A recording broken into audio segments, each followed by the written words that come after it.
Hello. Welcome back to my YouTube channel. This is Pooja. I hope you are doing good. If you're wondering why I am in such a happy mood today, it's because I have a new video for you people.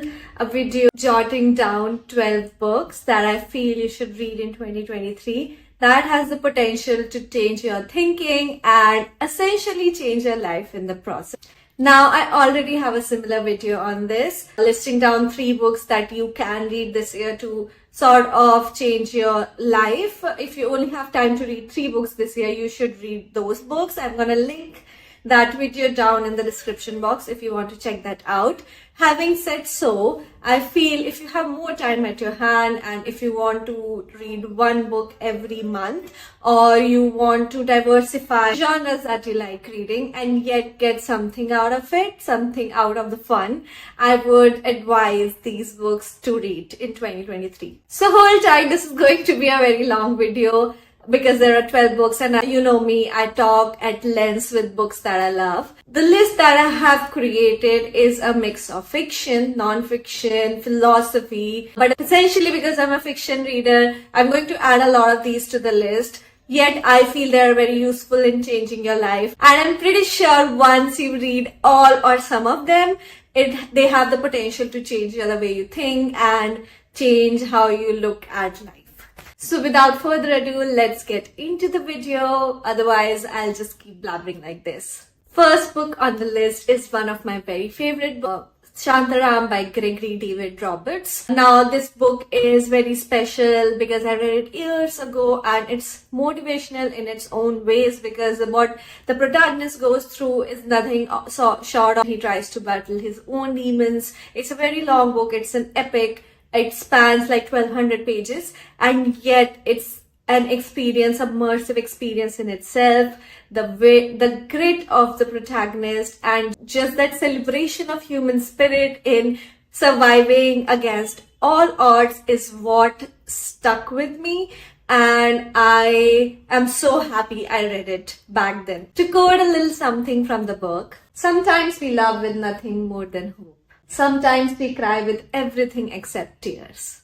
And such is the beauty of this book. You laugh, you cry, but at the end of it, you find yourself sticking and holding on to hope in that. The second book on the list is Man of Call.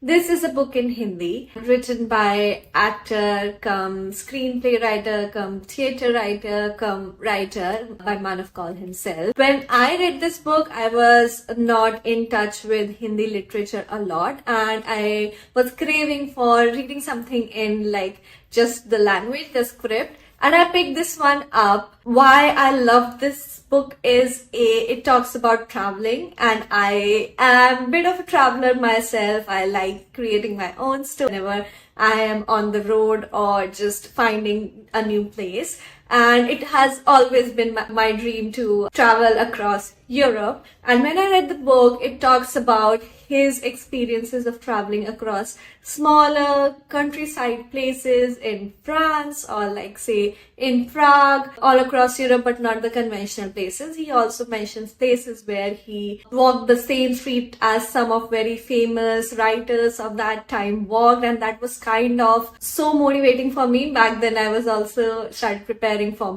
finding a job outside of India, and that was kind of a kick for me. I promised myself that when I do go to see Europe, I'm gonna take this book with me and track all the places that are mentioned there and try to stand in the same places. That has not happened till now, but I'm hopeful that's gonna change in the next few months. And when it does, I am going to feel like my life came a full circle. That is what this book is about. Second, it's also a very easy to read book. And if you want to pick up something in Hindi, this is going to help you not feel overwhelmed with just the complexities of the language, but also put you in mood for something that's very regional and reminds you of your childhood days. I'm going to quote something from the book. And this is going to be in Hindi, so I'm sorry for people who do not speak Hindi. See, it just brought a smile on my face just reading this little paragraph. I am sure it's gonna change your life too. From fiction, let's move on to something fantasious or like dystopian. The third book on the list is 1984 by George Orwell.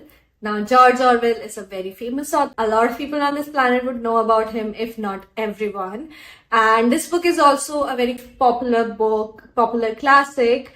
It was written way before 1984, so you can imagine how, I think it was written in 1950s, imagining a world in future 1984 where things are drastically different from what we see. There is a government that oversees activities of every individual, and it's to a point that no one has free will, no one has freedom of speech, no one has anything of their own thoughts. And if by chance you do, what happens to you is described in the book. The protagonist is someone who finds himself torn between and curbing his train of thoughts and just craving that sense of freedom, independence, of not having to be under an eye all the time. And when I read it, it's a long book. When I read it, probably I was also struggling through things in my life, and I finished it on 31st of January as the sun was setting. And as the book finishes, I was filled with so much gratitude of not having to live in a world like that. That was what I thought, and I became more grateful of the things around me. Even though I have less of something, even though all my desires are not fulfilled, I as a person appreciate and thrive on freedom of speech and just having that power to speak my mind, have an opinion, and live freely. So if that were to be my world, I can't imagine how I would survive. So that's why it just brought gratitude in my life. If you cannot read this long a book, there's another book by the same author, Animal Farm. It's a very small book. It still has the potential of changing your thinking, how capitalism works, and how you could just be a mule for things, which is sad, which hits your head a lot, but it is yet very important for changing your thought process. Let's hear something from the book just to end this conversation. Perhaps one did not want to be loved so much as to be understood. On that note, let's move on to the fourth book on the list. This is again sort of dystopian, not entirely dystopian, but the book that I'm talking about is Convenience Store Women by Sayaka Murata. This book is not dystopian, but it comes from a perspective of the protagonist being stuck in a loop, in a vicious cycle of convenience store in South Korea. And she has not known life other than working there ever since she turned 18. That is when she started working in the store, and all her ideas kind of eventually just aligned with what the store wants of her. And it's so hard hitting in understanding that even we as humans, when we do not know how to have a solid work-life boundary, how easy it is to let your personality spill into your workspace and make that your entire identity. It becomes so problematic for her that she cannot fit in the normal society. Every thought that she has, every action that she takes is in line with what she thinks is expected of her as a convenience store woman. And it's hard for you to digest and see her struggling like so. But the truth of the matter is, I see people like this around me all the time who justify working extra or who justify adhering to that identity just because they think that is going to bring something. Your company is going to be always loyal to you, and that is what is asked for you. That's not really true. Your job is a job at the end of the day. And I personally would advise all around me to have a life outside it. It helps you not fall back into just a single source of identity, which can, looking at the climate today as well, which can affect your mental health so bad in the long run. So just read the book and you would understand what I'm trying to say. It's a small book, thin book, and get your hands on it. You wouldn't feel sorry. I'm going to read something from the book to help you understand what I'm talking about. The normal world has no room for exceptions and always quietly eliminates foreign objects. Anyone who is lacking is disposed of. So that's why I need to be cured. Unless I'm cured, normal people will expurgate me. Finally, I understood why my family had tried so hard to fix me. I hope you never become that person, but for now, I just would recommend you to read this book. From fiction, let's move to some non-fiction books because I know some people like reading non-fiction books. I've added these books to the list because I love them, even though I find it hard to read non-fiction time and again.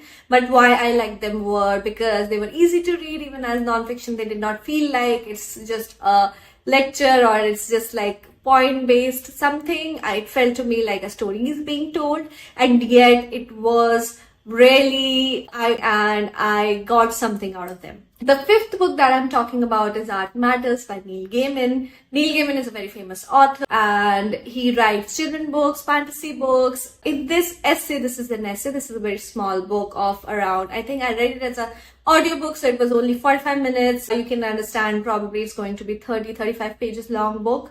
And it's essentially an essay on what art means to the world and how it helps us imagine so many different things. It helps us open our minds to dragons and fairies and things that can fly, things that can be recorded. Everything in this world comes from just a thought, and we should not let that thought go. And I champion this book. Recommend this book to everyone who comes across and tells me that you should only read non-fiction, because in this world is a savior in itself. It is an expression of the human spirit, and I also like to believe that we have survived so long because we have art on this planet. It could be painting, it could be other forms of art like sculpting, history, and reading, literature, books, just the art of cinema, plays, music. It's just a wide variety of things that you can expose yourself to, and it just heartens your heart, right? When you appreciate just the smaller details, put in the work, and you see something bloom so beautifully. I cannot express my feelings for if you are short of mental energy to read something, you can read such a small book and yet feel very fulfilled at the end of it. Neil Gaiman in this book says, "It is easy to pretend that nobody can change anything, that society is huge and the individual is less than nothing. But the truth is, individuals make the future, and they do it by imagining that things can be different." I'm going to leave you with this thought as we move on to the next book. The sixth book in the list is another philosophy book. It is non-fiction. By sense of, it is a memoir or a biography of Viktor Frankl, Man's Search for Meaning. I'm pretty sure it's a popular book. A lot of you guys would have already heard of it. Why you should read it is because it is author's account of his tryst and struggle while he was imprisoned in a concentration camp, and every day he saw so much suffering around him. Every day he saw people dying, people being put into gas chambers, starving to death, diseases. He was also separated from his family. He's alone, and even then he found a will to live. How did he do that is what he talks about, and he talks about the importance of having a purpose in life no matter what. That purpose could be as small as documenting your journey and waiting to get out and tell the world to motivate everyone. Even that thing is good enough to keep you going and survive and fight for survival. So this is a very, very motivating book. I had a copy. I gifted it to one of my close friends when they were moving because I felt it would bring a change in their life. So I'm also giving the gift of a recommendation of this book to you guys so that you can read it too and get something out of it. Let's read a little something before moving on. Everything can be taken from a man but one thing, the last of the human freedoms, to choose one's attitude in any given set of circumstances, to choose one's own. I hope you guys pick up this book, and if you do, let me know in the description or anywhere else that you liked it as much as I did. While we are on the topic of war literature, another book, the seventh on the list that I'm going to recommend is All the Light That We Cannot See. This is also set in war-torn France, and it's from the perspective of the protagonist. She is blind and she can't see, and It's very motivating to read people finding beauty in this world, even though they are short of some senses, and the perspective that it brings to your life, the gratefulness, how she struggles. She finds herself in situations that her life is in danger, the life of her family is in danger, and yet she's going across some landscapes to overcome those struggles and yet find beauty in this life.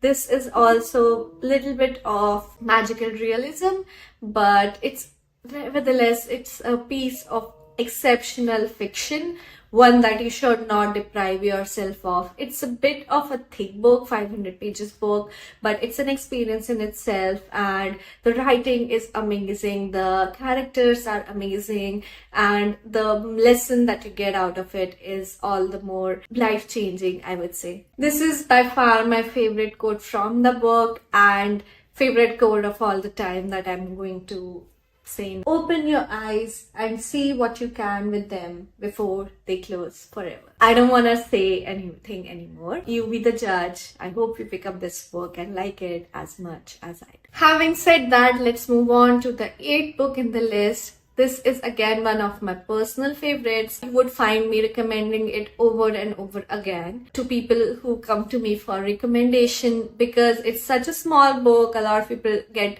very overwhelmed with longer books, and it is such an interesting story, fast paced, and it talks about the human spirit of survival as well as spirit of survival in all our beings and the spirit of competitiveness. Yet in the end, nothing really matters. Even if you win or lose, all of us are just going to die. The book that I'm talking about is Old Men and the Sea by Ernest Hemingway. It's a piece of classic literature. I have read it 3 times. I can read it as many times as is possible and I would still enjoy it. This is a story about an old man who is going through a kind of a rough patch. He's a fisherman and he has not been able to catch a catch in like 82 days, and everyone thinks he's cursed. And one day, while being on his daily expedition to catch fish, he catches something really big, and in a moment of greed and trying to overcome that feeling of being cursed, he goes and try to relive his old glory of catching such a big fish. What ensues is a battle between the fish and the old man, and how we see the thoughts of the fish and the old man transitioning, and the battle spans a period of 3 days. In that period of time, he doesn't eat, he doesn't sleep, and in the end what happens is for you to find, but I would definitely recommend, I would tell you would be disappointed if you pick up this one. To quote something from the book, every day is a new day. It is better to be lucky, but I would rather be exact. Then, when luck comes, you ready. I hope you're ready to read this book. I am sure after this discussion, I'm gonna find myself scraping and trying to find this book somewhere on my Kindle to read it again. But I hope you guys do read it. Let's talk about the 9th book in the list. I wanted to add this book to the list because it is different from all the other books, but also it opened my mind to so many different things that I did not know. Of course, with the access to so much media around us, blogs, we know a lot about history that was unheard of, especially so about African American history. But this book, The Color Purple by Alice Walker, is a story about slavery around the time that slavery was still prevalent, and it's from the viewpoint of the protagonist being of African American descent. And I personally did not know so many things about history. I mean, I know about how bad things were when India was colonized, but we often do not find ourselves getting out of our comfort zone and trying to know about what happened in Africa and how it affected the slaves back in the USA. And also, one of the very prevalent theme in the books is how women, even in these oppressed sects, are more oppressed. So as to speak, they are the oppressed of the oppressed, which is in itself very disheartening to read, very sad, and yet I felt I learned so many different things. It changed my perspective of looking at history. It changed my viewpoint, and I could connect the dots to where some things came from. So, highly informational, really nicely written a book. Fast, it's not fast paced, but it is dramatic in its own senses, and you would find yourself falling in love with the characters, trying to root for them. That is always a plus in the story that you are reading. You would be sad at some point, that such is life, such are every other book. So even then, I added this to the list because I feel when you read books like this, it makes you feel grateful, which is there, but it also helps you understand perspective of people from different cultures and people from different places in the world, people who have had such a hard history of coming so far. Let's end this discussion with a little quote. I think it pisses God off if you walk by the color purple in a field somewhere and don't notice it. I forgot to mention why they call it the color purple is because it is around the time that indigo farming was on the rise, and a lot of slaves were put to farming these fields.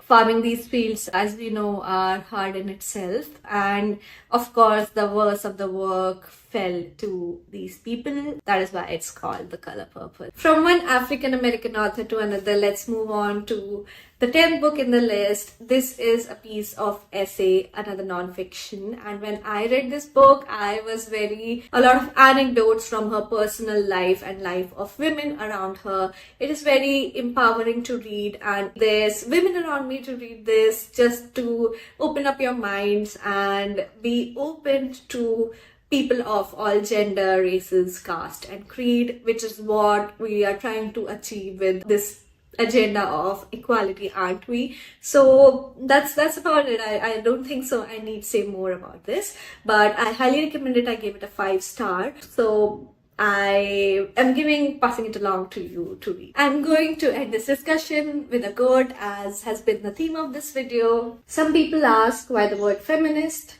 Why not just say you are a believer in human rights or something like that? Because that would be dishonest. Feminism is, of course, part of human rights in general. But to choose the vague expression human rights is to deny the specific and particular problem of gender. It would be a way of denying that the problem of gender targets women. I know we can get into a long discussion about these rights. Equal rights mean female rights, all of these things, but I adhere to the view that the author is trying to tell in these paragraphs. I hope it opens up your mind too if it is not in that direction yet, and even if it is, I'm pretty sure it is going to leave you with something to think about. So please read this one. With that, we almost didn't realize we're almost at the end of the video, and I have 2 more books for you, so do not go away yet. Both of these books are by the same author. One is a piece of fiction, another is a piece of non-fiction, and yet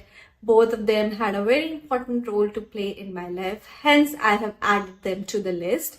I hope it encourages and motivates someone else's life too to get better. And also, whenever you're feeling lost, you do not feel that it is the end of the world for you. The 11th book, so to say, is going to be Kafka on the Shore by Haruki Murakami. I know Murakami is a very popular author and he needs no name, and I'm probably going to be the 100th person to tell you to read one of his books, but Kafka on the Shore was a book that I read when I was just grieving, and I picked that one up, and it's such a beautiful story of feeling lost in this world, and you can have everything taken away from you, yet you can find something to hold on to.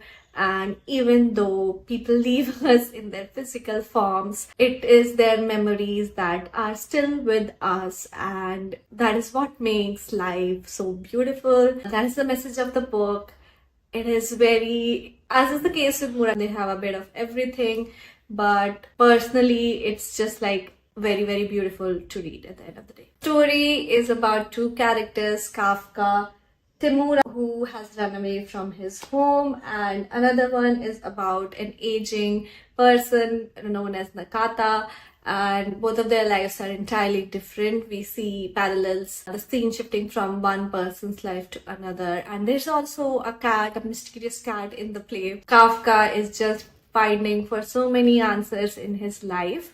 Whether or not he finds them, we're gonna find it at the end of the book, but even then he takes away so much more in the process, is what the book is about. This is by far my most favorite quote of all the time, and it happens to be in this book, so I'm not gonna leave this discussion without mentioning it. Memories warm you up from the inside, but they also tear you apart. This quote can mean different for different people in their lives. This quote you can relate to it, you cannot relate to it. In either case, I feel it's a very beautiful thing to write. With that, we are almost at the end of this video. The 12th book on the list is What I Talk When I Talk About Running by Haruki Murakami, again by the same author that I talked about just in the book before. This book has just been so pivotal in my life. I feel I can make an entire video on it, which at some point I will, but it is the memoir of Murakami where he talks about running being a way of his life. And add to that, he also was coming up with a writing career around the same time, and he believes that it's only running that he does in his life, but as a matter of fact, he became more disciplined and he enjoyed his own company a lot more when he started running alone, and that which is like something that was required of him as a writer, to sit alone in silence for hours at an end and come up with something without being distracted. Also, he talks about just the never-ending spirit of setting yourself goals and flying through them and not giving up.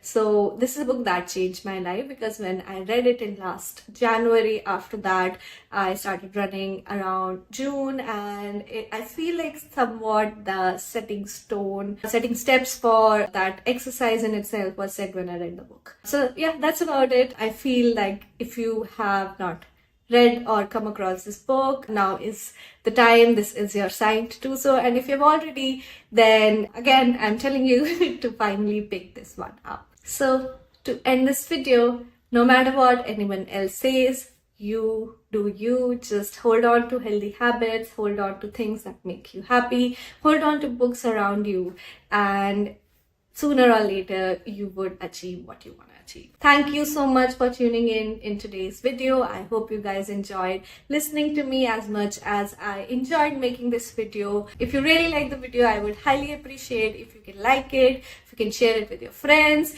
and if you're feeling particularly generous, please consider subscribing to this channel. I come up with these videos almost every week, and I'm also open to more suggestions. So if you have anything to say about this video or future videos that you would like seeing, please add those suggestions in the comments below. I make it a point to read all the comments, and I'm just trying to improve on my content and everything as I'm pretty new to this journey, so I'd highly appreciate your support there, and I hope I see you guys next time. Thank you so much. Bye bye.